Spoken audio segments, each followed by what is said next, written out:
Hello friends, जय माँ बगलामुखी जय निवासी। देखिए, मैं यात्रा पे निकल रही हूँ और दूसरी बात मैं आप सबको एक ही बात बताऊँगी कि कल की वीडियो मैंने रात को जो बनाई थी मैंने उसे डिलीट कर दी, क्योंकि पत्थर पे सर मारने से घाव हमें ही लगता है। दूसरी बात मैं आपको ये बता रही हूँ कि जैसे एक छोटा सा टोटका बताऊंगी। अब मैं तो यात्रा पे निकल रही हूँ खास करके आप लोगों सबको के लिए। देखिए, हम लोगों ने मई में 11 लाख जप करके कोरोना जैसी बीमारी को हटा तो दिया है, लेकिन अभी भी देख रहे हो ना, जैसे जैसे दिसंबर, जनवरी, फरवरी, ठंडी का मौसम बीतेगा, गर्मी का मौसम आएगा, चालाक लोग फिर से अपनी चालाकी पेश करने के लिए फिर से कुछ ना कुछ करेंगे।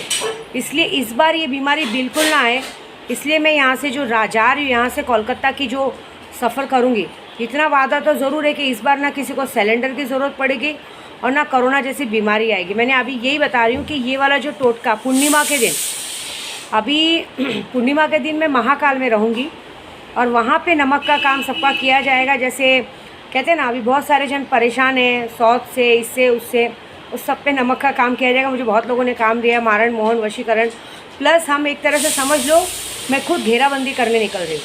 चारों तरफ घेराबंदी होगी, जिसकी वजह से ये बीमारी बिल्कुल भी असर नहीं करेगी और ना किसी पे कुछ आएगा। अब तो ज़्यादातर सबने वैक्सीन भी ले लिए बताया जा रहा है, लेकिन मैं तो वैक्सीन पे भरोसा नहीं करती हूँ, क्योंकि मुझे जहाँ तक मेरा मानना है कि बीच में भी कितने लोग वैक्सीन लिए हुए लोग मरे हैं लेकिन इतना वादा है विद्या देवी का कि जिस तरह से हम लोगों ने निस्वार्थ मन से आप लोगों के लिए 11 लाख जप किया था, उसी वक्त इसी तरह से निस्वार्थ मन से हर मंदिर में जाके आपके नाम से, सबके नाम से जितना हो सकेगा 11,000 21,000 जप किया जाएगा और बंदिश की जाएगी। और बगलामुखी दतिया में मैं पहुंचने वाली हूँ, वहाँ पे भी ये काम किया जाएगा। मैं आप सबको यही बोलूँगी फिर से एक बार, नादे अली का चाहिए तो आप मेरे को व्हाट्सअप कीजिए, मैं आपको नादे अली का फ़ोटो भेज दूँगी, उसका झरोक्स निकाल लीजिए लिखने से अच्छा, क्योंकि लिखने में अगर उर्दू शब्द कुछ भी इधर उधर हुआ तो अच्छी बात नहीं। उस नादे अली को निकाल के उसको फ़ोटो मतलब उसको फ्रेम करवा और उसको तावीज़ में भर के अपने दरवाजे पे काले कपड़े में बांध के लटका दीजिए। आप देख लीजिएगा, आपके घर में बीमारी नाम की चीज़ नहीं आएगी, कर्जा नहीं रहेगा, कोई भी अला बला मुसीबत नहीं आएगी, कोई आपके लिए बुरा सोचेगा वो घर में नहीं आएगा। ये बात है।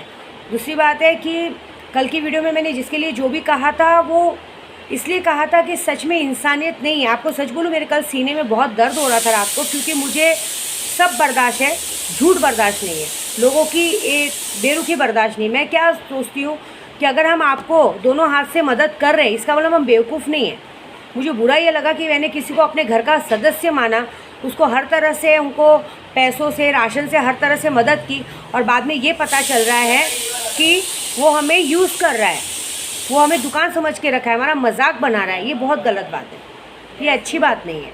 तो कोई बात नहीं, अब मैं अपने आप को थोड़ा बदलूँगी और काम में ध्यान दूँगी, क्योंकि मैं जा रही हूँ काम के लिए। आप देखिए, मैं ऐसी हालत में भी अगर आप यात्रा पे जा रही हूँ तो मेरी रक्षा मेरी माता रानी करेगी। और मुझे अभी इस वक्त जो शक्तियों का आगमन है, शक्तियाँ जिस तरह मेरे साथ हैं, तो शक्तियाँ ही मेरी आगे रक्षा करेंगी और शक्तियाँ ही मेरे साथ चल रही है। जहाँ मेरे आनंद भाई हैं, ये सब हैं, उन लोगों के रहते हैं तो मुझे कोई टेंशन नहीं है। और दूसरी बात, मैंने कल भी कहा था और आज भी कह रही हूँ, विद्या देवी कभी किसी के काम के भरोसे नहीं है, काम मेरे भरोसे। अभी हाँ, अभी किसी भाई ने मैसेज किया कि हमारी बातें नहीं सुनती। अब एक बात बताओ, मैं काम करूँ या फ़ोन पे लोगों की बातें सुनूँ? एक एक औरतें रो रो के फ़ोन करती है, एक एक आदमी। अगर मैं दिन भर सबका फ़ोन उठाने लगूँगी तो मैं काम कब करूँगी? मेरा काम का टाइम है। और इस वक्त आपको सच्ची बोलूँ ना, इस वक्त मैं इस जगह से सबसे निराश हो चुकी हूँ।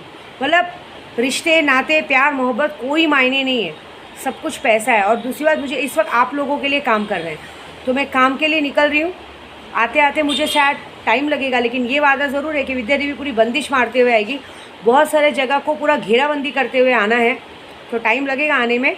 बस आप लोग अलर्ट रहे। और यही बात बोलूँगी कि फिर से एक बार नादे अली की बंदिश कर लीजिए, अगर जिस पास नादे अली लिखी हुई नहीं है, और यूट्यूब पे सर्च मार लीजिए, नहीं तो मुझे व्हाट्सअप कीजिए, व्हाट्सअप पे अपना नाम फ़ोटो भेजिए, मैं आपको स्क्रीनशॉट भेज दूँगी, उसको आप निकाल के लेमिनेशन करवा लीजिए, या तो झरोक्स निकाल के उसको 11,000 जप करके अपने दरवाजे पे बांध लीजिए। देखिए ना, आपके घर में चोरी होगी, ना कोई दुकान बांध पाएगा, ना आपके घर में कोई अला वाला मुसीबत आएगी, कुछ भी नहीं आएगा। लेकिन एक बात और बोल रही हूँ, अगर आपको कोई दिल से प्यार करता है तो उसको दिमाग में बिल्कुल मत लो। अगर इंसान आपको पूरे दिल से आपके लिए हर तरह से मदद करता है, हर तरह से अगर आपके लिए तैयार है, हर तरह से अगर आपकी सेवा करता है, तो उसकी बेवकूफ़ी में गिनती मत करो। ये मत समझो कि वो बेवकूफ़ है, ये समझो कि वो आपको दिल से कितना प्यार करता है। ये मेरे साथ सेकंड टाइम ऐसा है कि पहले भी एक बार हो चुका है कि अगर हम किसी को दिल से प्यार करते हैं ना, उसको हमारी कदर नहीं, लेकिन कदर पता चलेगी ये जो मैं जा रही हूँ ना, इसमें कदर पता चलेगी। क्योंकि कुछ लोग, मैं किसी का नाम नहीं लूँगी, कुछ लोग मेरे दिल दिमाग से पूरी तरह से उतर गए हैं। अब मैं उन्हें ये बताऊँगी कि विद्या देवी की औकात क्या है और विद्या देवी चीज़ क्या है। क्योंकि विद्या देवी जब पेट भर के खिलाना जानती है ना, तो हाथ डाल के हलक में हिला के निकालना भी जानती है। देखिए, कोई अपने काम नहीं आते यार। जब कोई काम आता है ना, जो इंसान आपके लिए जीता मरता और काम आता है ना, उसके लिए सबसे पहले सोचना चाहिए। लेकिन अगर इंसान ये मतलबी बन जाए ना जिस दिन, उस दिन ये दुनिया में भगवान नहीं रहेंगे। ये कलयुग है ना, बहुत जल्दी ख़त्म हो जाएगा। विश्वास सबसे बड़ी चीज़ है। सब करो, किसी का विश्वास मत खो। ये घमंड मत रखो कि गरज होगा तो सामने वाला फ़ोन करेगा, गरज होगा तो सामने वाला बात करेगा। ऐसी बात नहीं है। सामने वाला आपको फ़ोन और प्यार इसलिए करता है क्योंकि वो आपको प्यार करता है, इसलिए नहीं करता है कि आपको उसको आपकी ज़रूरत है। समझे? ज़रूरत में क्या है? ज़रूरत में तो 5,000 किसको भी मिले, कोई भी गर्मी निकाल के आ जाएगा। धंधे वाले आदमी लोग बहुत खड़े रहते हैं, लेकिन ऐसा नहीं। जो दिल और दिमाग, दिल से प्यार करते हैं ना, वो दिमाग से नहीं करते। ये याद रखना कि हो सकता है कि आगे वही प्यार ढूंढते ढूंढते आप पागल हो जाए, लेकिन आपको वो चीज़ मिले नहीं। लेकिन ये पता चलेगा मुझे जाने दीजिए। मेरे जाने के बाद यहाँ क्या होने वाला है वो सिर्फ मैं जानती हूँ। तो बस वेट एंड वॉच। और ये वादा ज़रूर है विद्या देवी का, निस्वार्थ मन से जा रही है। अब आप सब पर कोई मुसीबत नहीं है कि कोई कोरोना बीमारी दोबारा इसमें पूरे विश्व में नहीं घूमेगी। क्योंकि हमने जो 11 लाख का जब बगलामुखी का मई में किया है, उसके हिसाब से आने वाले 15-20 सालों में कोई भी बीमारी हमारे देश को नहीं छू सकती। तो मैं छूने भी नहीं दूँगी। लेकिन फिर से एक और बात, सब करो, किसी का दिल मत तोड़ो, किसी के विश्वास के साथ मत खेलो, किसी के प्यार के साथ मत खेलो। क्योंकि अगर इंसान आपको प्यार कर सकता है, एक औरत अगर टूट के प्यार करती है ना, तो जब वो नफ़रत करने पे आती है ना, तो इतनी गंदी तरीके से नफ़रत करती है ना कि शायद आपको भगवान भी बचाने के लिए आगे नहीं आएंगे। सावित्री के सामने तो यमराज हार मान गया था, तो विद्या देवी के सामने तो कौन से भगवान हार मानेंगे, वो देख लो आप। तो बस मेरी वीडियो पसंद आया, लाइक बिल्कुल ना भूले। जय माँ बगलामुखी, जय माँ निवासी। और थैंक यू सो मच विद्या देवी का दिल दुखाने के लिए। क्योंकि आज तक मैंने देखा है, जिसने भी मेरा दिल दुखाया है ना, उस पर मुसीबतों का पहाड़ तो बहुत अच्छे से टूटा है। और उस मुसीबत के पहाड़ को पार लगाने वाला कोई नहीं है। क्योंकि उसकी सज़ा मैं नहीं देती हूँ, मेरे जिन्नात देते हैं। तो मज़ा देखो जिन्नात क्या सज़ा देते हैं, उन पर छोड़ दिया। क्योंकि मैंने क्या बोला, मेरे जिन्नात तो मेरी भी नहीं सुनते, वो अपनी ही सुनते हैं। तो बस जय माता दी।